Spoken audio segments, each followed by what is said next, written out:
So Shins, you just finished that absolute blazing vinyl set, mate. Cheers, bro. Congratulations. That was fun. Yeah, it was a lot of fun. So talk us through some of the records that you played. Let's pick a couple of them out now.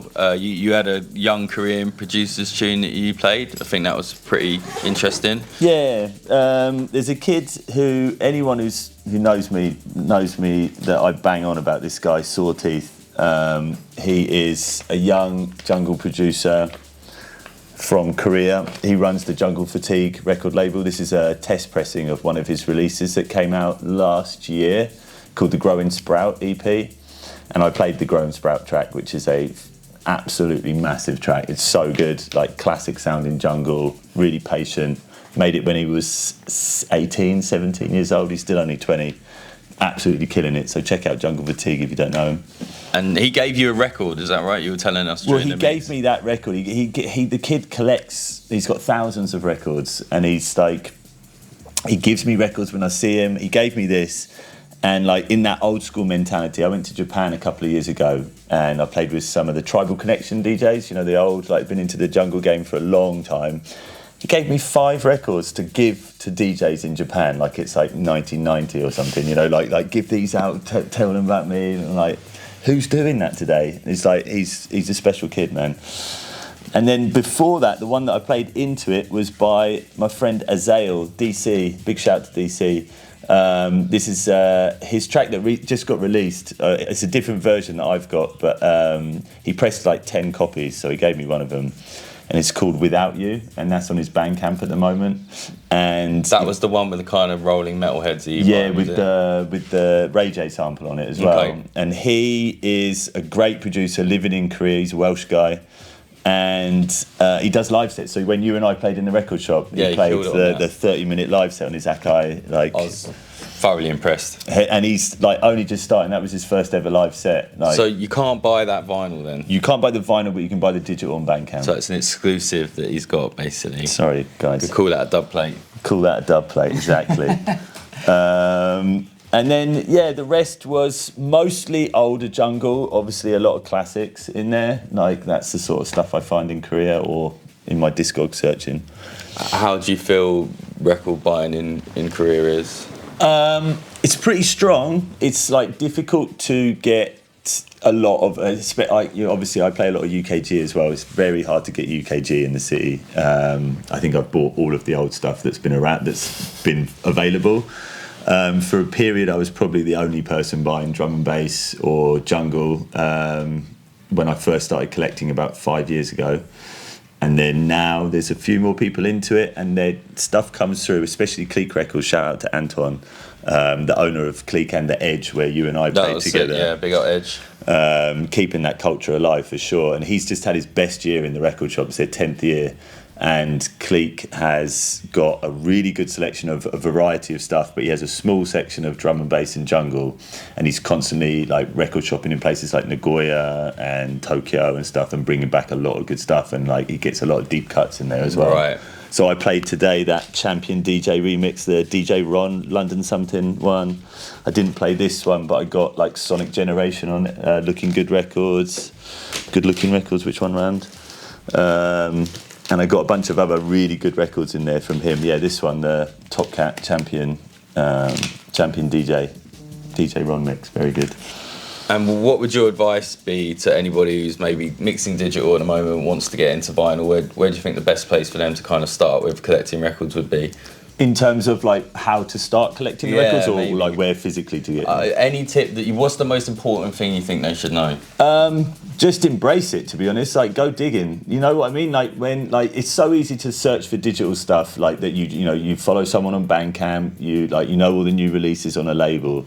But go into a record shop and just look at stuff, and like then go, right, I'm going to play that, I'm going to play that, listen to it in the shop, like, and you find the best gems from that way, in my opinion at least. Like, you can find those hidden things that no one else has ever heard, everyone's forgotten about, like stuff that's 20 years old that like, you know, no one knows anymore. Like, it's really, for me, it's like that's the magic of vinyl, because you just find stuff that you wouldn't find anywhere else.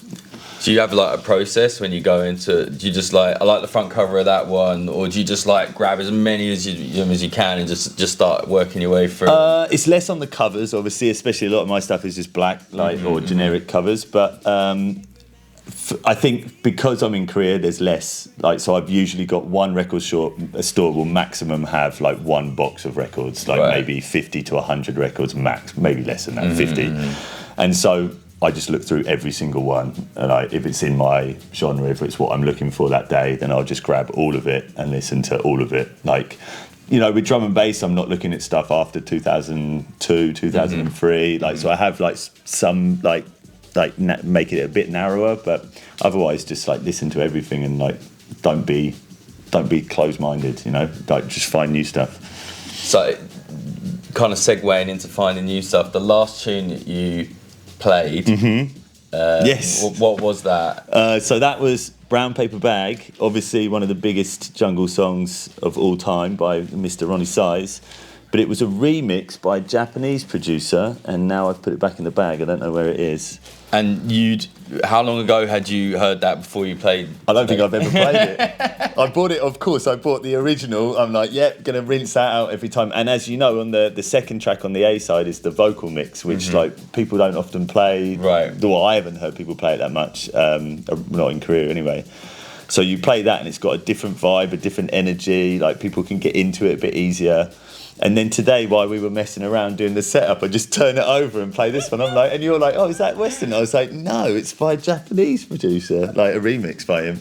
And it's like obviously crazy with the jazz elements. And as you were telling me, it had the sample from Heroes on there as well. He also added one of the samples from Heroes, very slightly, just a kind of a couple of buzzy noises and stuff that's in Heroes. Yeah, I thought maybe it was gonna like twist into Heroes, but it didn't. And it's got that like weird jazz breakdown when you came back in and you were like, are you rewinding the record? And it's I thought it sounded like you would like double time in the tune, like it was pressed on 33, pressed on 45 and it just like, yeah, that was crazy. So even hunting for records in your own collection, sometimes there's B-sides and track threes and stuff. Yeah, exactly. Because you get locked in, like you do with any EP or anything that you get locked into playing your favourite tracks, and like that happens naturally. But like you forget of the stuff you have, and like I remember, I forget which DJ it was, but I was watching him say he played a back-to-back set at like Fabric or something, and he was playing. The guy next to him played. What is it? Gabrielle, the one on the B side, like the remix, like a different version of it. And he was like, "What mix is that?" And he's like, "You've got it, mate. It's on the B side." And he's like, "Oh, really?" Like, it's just the original, like on the other side. So, like, I think, like, you know, you'll find, like everyone with digital, they have so much that they've forgotten about, like. But having it physically there, you're always going to be able to connect with it again, and then you'll just like maybe accidentally play that side and be like, "Oh, wait a minute, this is better than the original, or better than the one I like." So, yeah, it's good. So there seems to be a lot of support when I was over there in Seoul for turntables being in bars and clubs. Like generally, do you feel the vinyl culture is quite strong? I do. It's you know, obviously the gold standard for Asia would be Japan, with the depth of like vinyl culture there, and the history, of course. But for Korea, like you said, pretty much every bar, every club has turntables set up either permanently or ready to go. And what kind of the overall condition you feel? Very good. Yeah, very good actually. There's some places with cheaper equipment or like maybe not the best equipment, but even like you play in like a brunch spot like which has 10 seats or something, and they've got like a really nice setup and a good like customized mixer and shit, where they've changed like the faders for rotary and stuff like that, or dials and stuff. So like there's a lot of serious nerds in there, like interested in that sort of style. So like there's turntables in most places and a lot of very good DJs. So you got your own vinyl event you're doing at the Edge, you mentioned it earlier. That's right, yeah. It's just called At the Edge, like Shins at the Edge basically. So I do like usually myself and one or two other DJs. In the last year, I had yourself there, which was a like really fun night. Just recently in December, I had Awazu AWZ and Nearborner from Japan, which was a really good like garage night, like really, really nice vibes. And as I said, it's a record shop in the daytime. and then they cover the records with tables. So within 5 minutes, it turns from a record shop into a really nice club bar, with great sound, great atmosphere, a friendly place. It's away from the clubbing district, so for me it's a little bit more my speed these days, where it's like more about community and talking to people, and like I got a lot of random people turning up at that event by themselves, and like, you know, smoking a cigarette outside and introducing themselves to people and being like, oh, nice to meet you, I just heard about this online, I'm coming through. So I love that place, I really do. And I want to do more. We're going to have you over there. Yeah, mate, I'm more than well up for coming back. So like, just wrapping this up, beginning of 2026, what do you see yourself doing for the rest of the year? Have you got anything planned? Or? Well, I will be coming to Hong Kong to play a vinyl night with my good friend Fu. No, like just like carrying on that grind, you know, like trying to find records, like playing as much as possible. And these days what I'm trying to do, which you've also been doing, is trying to connect the scenes in Asia.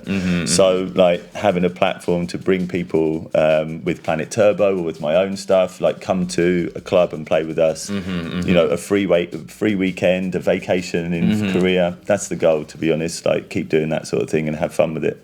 Yeah, you seem to have done a pretty good job of linking up with quite a lot of the recently Japanese I've had a lot of luck. Moment, yeah. There's, you know, I just think, especially again talking about vinyl, since playing vinyl, it differentiates you from the just sheer number of DJs today who are playing digital, because it's so easy, or easier to like access. And then of course there's a privilege to playing vinyl, because you have to have a lot of money to, or not a lot of money, but you have to spend a lot of money to do it, you know. So certainly since I've been playing vinyl, I've had a lot more interest from other people, whether that's in Japan or in Korea or elsewhere. And I think if you're a young DJ and you want to stand out today, vinyl is one way you can actually make a difference, because there's just so much competition from everyone now. Yeah, great words of wisdom from Shins there. All right, mate, thank you for the mix. Banging, absolutely smashed it, and we'll catch you all soon. Thank you.